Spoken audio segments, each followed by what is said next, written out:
So today I want to talk to you guys about book talking. There is part of a chapter on book talking in our textbook, but we won't get to that chapter until much later in the semester. So this video is to kind of give you a heads up of what book talking is. When describing book talking, I like to use the analogy of a movie trailer.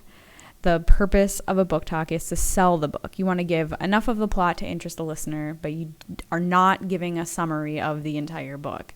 It's like the highlights reel. You don't want to give away the important parts, and you certainly never want to give away the ending. You want to highlight the interesting points. So you might read certain passages to your audience. The main purpose of a book talk is to grab the audience's attention and to make them want to read the book. Book talks are usually presented to groups of students. The book talker presents the book talks orally and usually has the book as a visual prop or even something else. We will be looking at book talking tips a little bit later. Book talking is not a book review, and it's not a summary.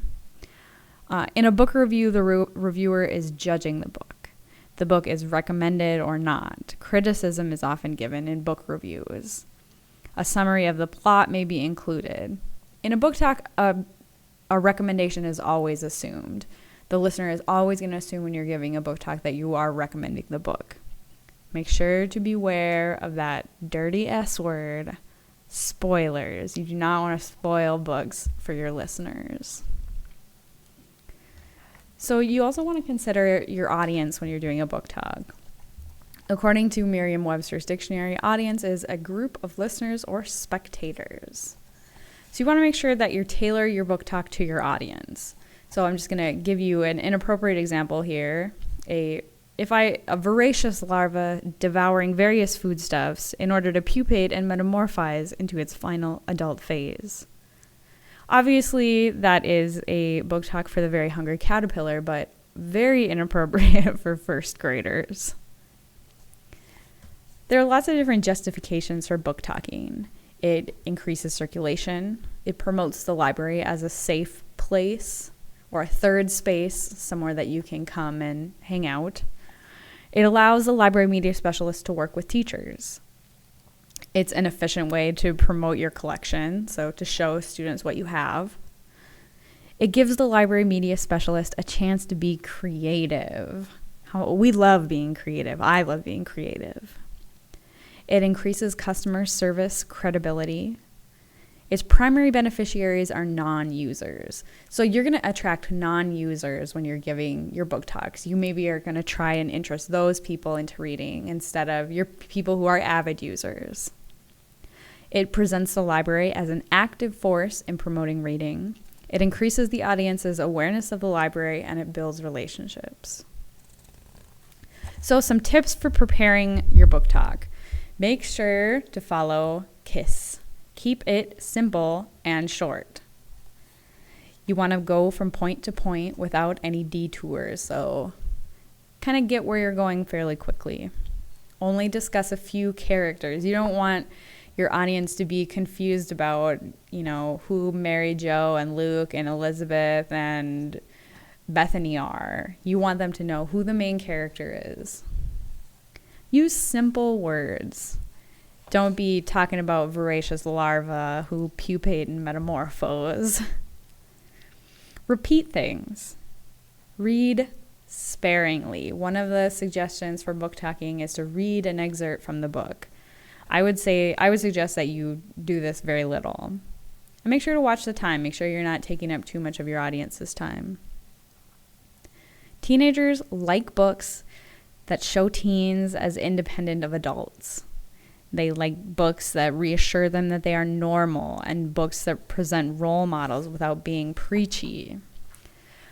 They like books that demonstrate problem solving and action, that allow them to feel like winners or overcoming odds, that display relationships of all sorts. They want to read books that capture the intensity and uncertainty of their own lives, that help them develop socially responsible behavior, and that explore the lives of other teenagers. So these are hints that you can look back on when you're choosing books for your own book talks. Some examples of books that fit this really well are The Outsiders, Ask the Passengers by A.S. King, Harry Potter, Boy Meets Boy by David Levithan, and Sarah Dessen books. There are lots of different models for book talking, and I'm just going to touch on a few of them. The synopsis, which is giving a brief summary of a book, not telling too much. You probably want to vary your approach from one book to the next and leave them with some questions. Scene setting. So you can use this approach for an overall theme, so like for your entire book talk or just for individual books. So what you're doing when you're setting the scene is you're establishing a place, like maybe you're describing rural North Dakota, or you're describing some sort of mood like hot, lazy summer days. This is also really good for like grossing people out. You know, you're setting the scene, you're in a dark, dirty swamp with tendrils of weeds. A dramatic reading. Usually you're going to read a first sentence or a first paragraph only. Obviously, this is reading directly from the book. You want to keep it short. Use it very sparingly. Being in character. Being in character is pretty much what it sounds. Acting like you are a character. One of the example book talks that you'll look at for this week is someone who is being in character. I have been told that this can help shy book talkers by disappearing into a role. But just a caution that my young adult lit professor gave me was that you may want to be careful with accents. Some listeners may be uncomfortable with an inauthentic accent. They might see that as some sort of cultural appropriation, but in other instances, it might be appropriate. Cliffhangers. So a cliffhanger is when you're telling something and you leave the reader at a very, exciting point. Just make sure not to use that cliched phrase, read the book to find out what happens next. Props can be used. Maybe you juggle, you wear some kind of costume. You want to make sure that when you're using props that you practice with them ahead of time and make sure that whatever you're doing can be seen by the entire audience.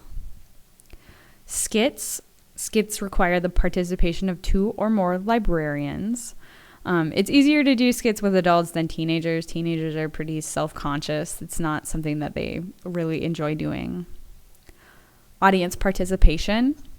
So you maybe will use this, you'll ask questions or recruit a volunteer, have a show of hands for responses. That's a way to just get students involved.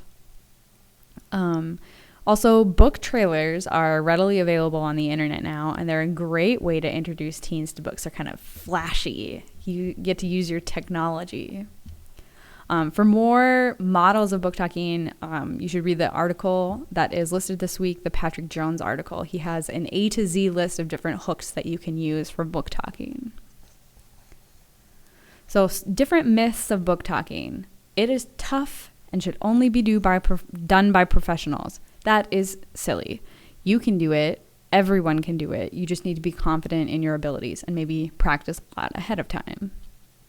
It is the same as book reviewing, only oral. No, like I mentioned earlier, book talking is not the same as book reviewing. Once I learn to do one type, I'm all set. Actually, it's really better to vary the types of talks that you give and even the themes. So it's going to keep your students interested and engaged in what you're doing and saying.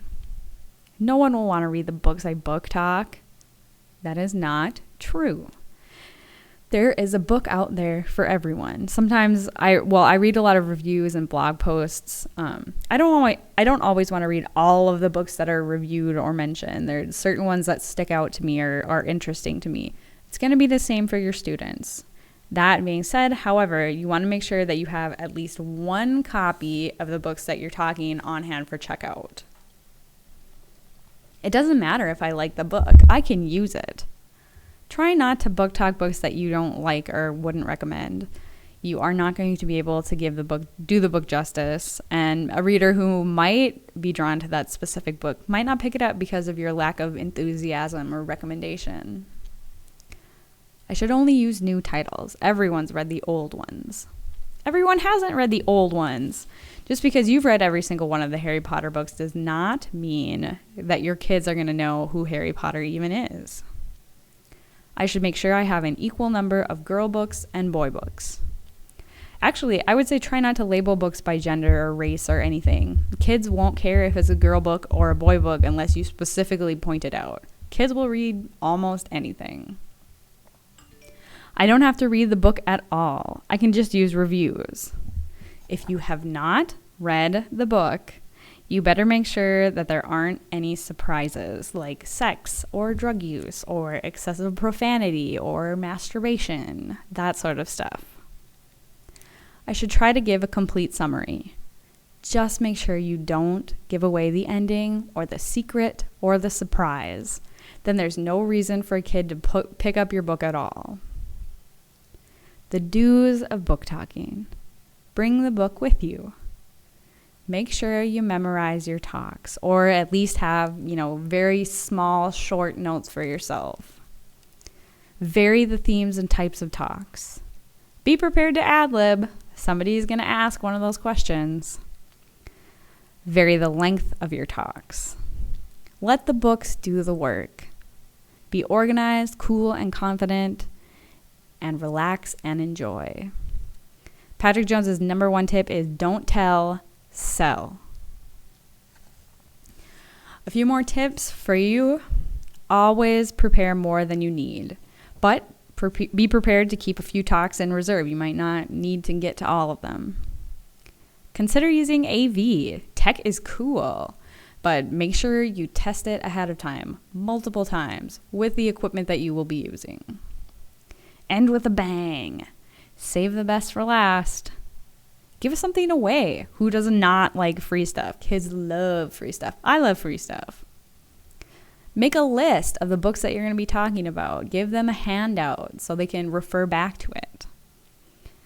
Relate to personal experiences. This is a great way to get kids to be interested in a book if they know it's going to be about them. Think back to that stages of literary appreciation discussion. Make sure you talk with your teacher first, especially if you want to talk about controversial books. And use your captive audience. All right, hopefully this will help you out as you're doing your own book talk. Good luck.